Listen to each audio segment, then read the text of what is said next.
on abortion. Let's talk about this, and we're going to use this very contentious topic to look at what's happening in the culture in terms of our inability to communicate with each other, which has been a theme of my conversations for since I've started the channel. It seems like we were edging towards what is the inverted world, the upside down world, slowly and then a little bit faster. But since 2015, 16, we seem to have been accelerated into it in this topsy-turvy world. And things are kind of flinging apart, in a sense, as the center can no longer hold. I think one of the root causes has to do with language and the linguistic games that have now are being leveraged or being used or emerging or manifesting a division within people rather than a binding agent, in a sense. So we can look at it in terms of abortion, right? And just quickly on this, on what happened really in 2015, 2016, I've been politically on the left for most of my intellectual life. I went to school for, studied philosophy and postmodernism, grew up in that milieu. I wasn't a part of the craziness that really happened after 2012, 11, 2013, and so forth. I graduated in the early 2000s or the mid 2000s. And I tell my friends and brothers and sisters on the left that I'm like the canary in the coal mine. And I've been, and you see this isn't unique to me. You see it happen to a lot of people that have been kind of historically on the left liberal side of things. Joe Rogan and Tim Pool and a lot of others, not just these kind of more higher profile people. But something's changed in the way that the people that we elect, the way that they don't even ostensibly now care for us or have the people's interests in mind. Before there was at least a veneer there, a facade that you could, hook onto, for some sense that the people in power were actually representing the people that put them there. And I don't know how much that's no longer the case because of this acceleration, which is revealing, kind of the pulling back the curtain, or if this was always the case. But regardless, the thing is that something like abortion, you can see very clearly this linguistic manipulation that starts happening. And I think it's, for the most part, unconscious on the people that, it is operating through. So all of a sudden, when Roe v. Wade gets overturned, regardless of what that actually means, it brings up this broader issue of abortion. And the language used on the left is something like reproductive rights and bodily autonomy, and the rights of women, right? Which is very hard to argue against. Who would argue against and not want women to have rights or not to have access to reproductive or any kind of health? Both men and women should have that. It's an obvious thing. So nobody would agree with that. But that position it doesn't take into account, or it seems like the people on the left and the right, like the people on the right can't see that if you couch it in these terms, that the righteous indignation is somewhat justified, but not really, right? Because the left can't see on the right that, and this is where I personally more fall to, right?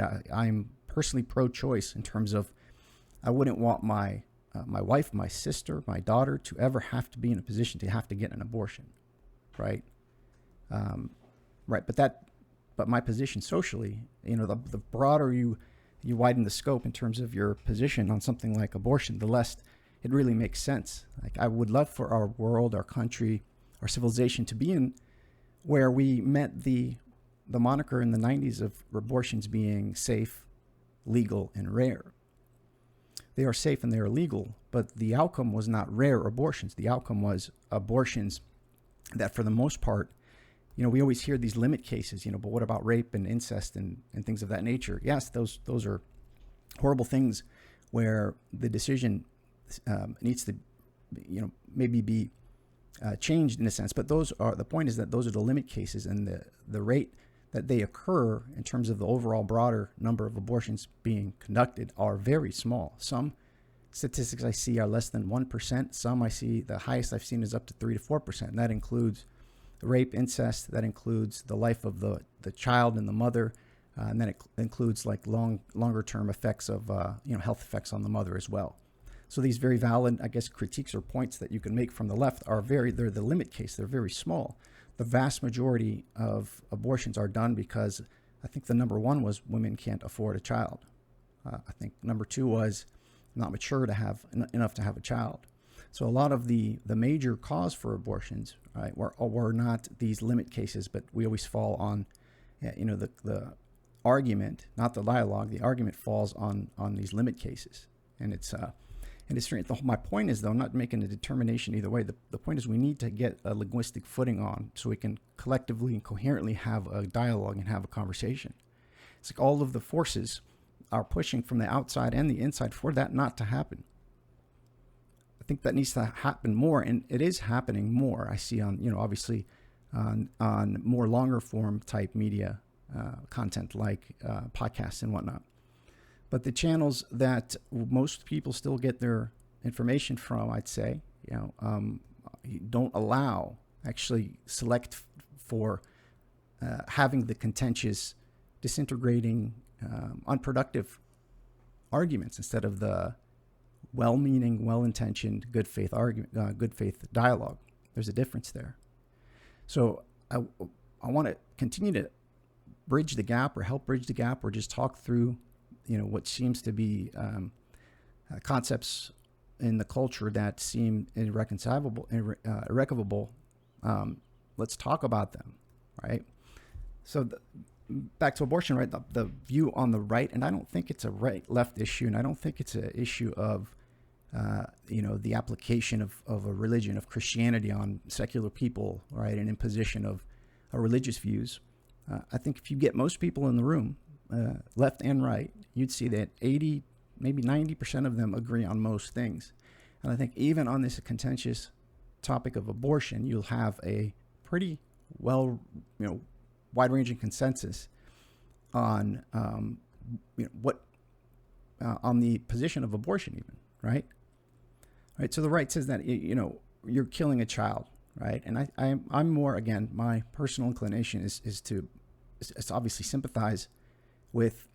We should do whatever we can as a civilization, as a culture, to minimize the death of new life, new innocent life, right? And we get back into these linguistic traps of the medicalization of all of our terminology, where we're not talking about a human life. We're talking about a viable fetus. We're talking about conception at birth, or at when does a life become a life? Is it at birth, or is it at conception?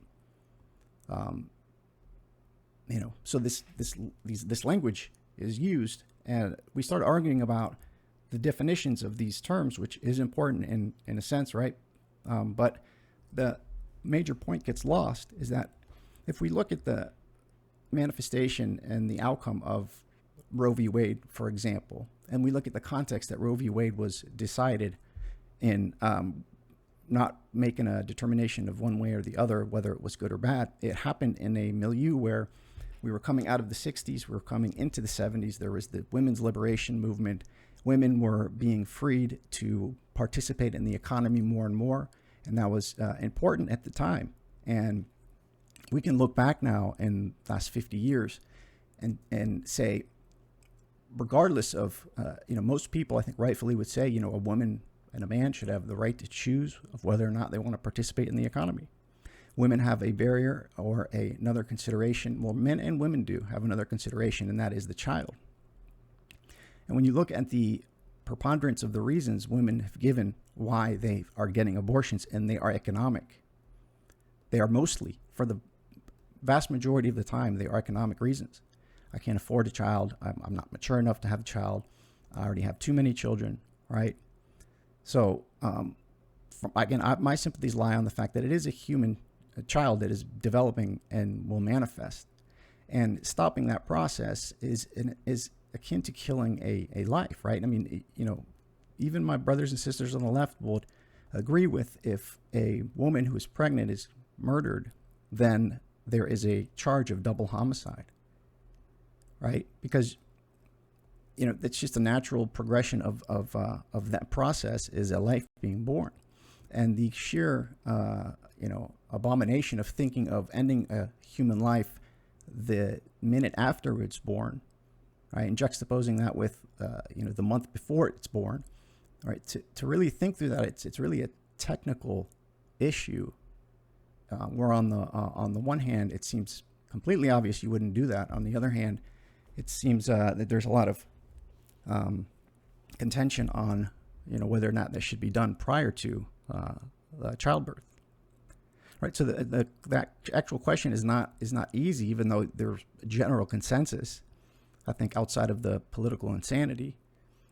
My point is we have to have spaces to have a dialogue about contentious topics and issues like this. That has to be available, and people that are inclined to do so need to do it and need to share. I look at it like a difficult puzzle to crack. Look at it as some kind of challenge to, with your friends and families outside of the internet, have these dialogues and try to have them in a way where you can discuss them, even with those that you politically, on the most part, disagree with.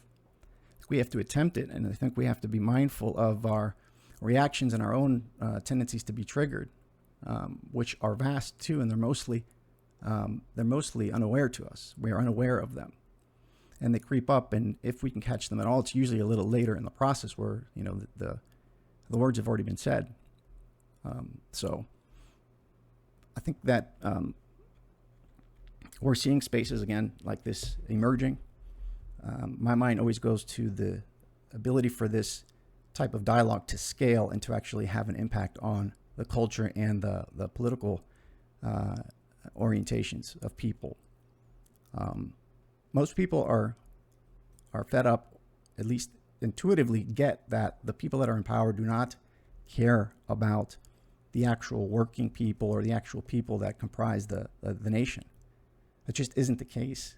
And I think there's more in common in this sense with that Antifa has with those on the far right. They're both intuiting and seeing that things are going wrong. Things have been going wrong.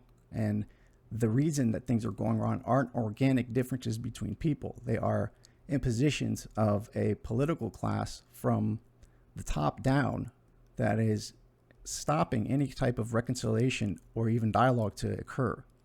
And where people are intuiting that. And it seems to be that there will have to be a change in the way that politics is done and even culture. We're already seeing it happen. The question is, how can we best navigate this process so the center will hold, and the new way of engaging with each other will emerge. For me, it comes back to my kids' sake. I have three young kids, bring them into the world here, and seeing things at so many different levels disintegrate and again come apart like the centrifugal force that's ever increasingly and rapidly breaking things apart.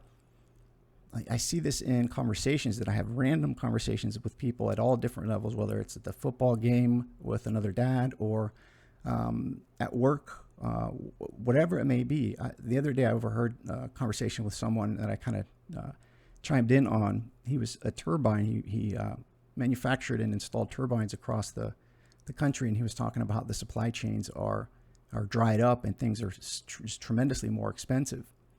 And then talking to my mom, who's a restaurant owner, talking about not being able to find so many different just practical and items that we took for granted that are either crazy expensive or not even available. And you can multiply that in every sector, in every industry across the board. When things get to a certain level, and I'm praying it doesn't get to this level, there's going to be more, like the airlines can't operate anymore, right? Gasoline and the price of diesel is going to put companies out of work. Like I live in a preserve, off a preserve, and there's a beautiful pond in the back of the house. Like what the defragmentation will continue to look like if it keeps going, it's going to be subtle stuff in addition to the crazy stuff, of the people or the company that was put in place to take care of the pond will no longer be able to be in business. So there'll start being overgrowth, right? And you're going to start seeing things like that happen at different levels, and we're already seeing them.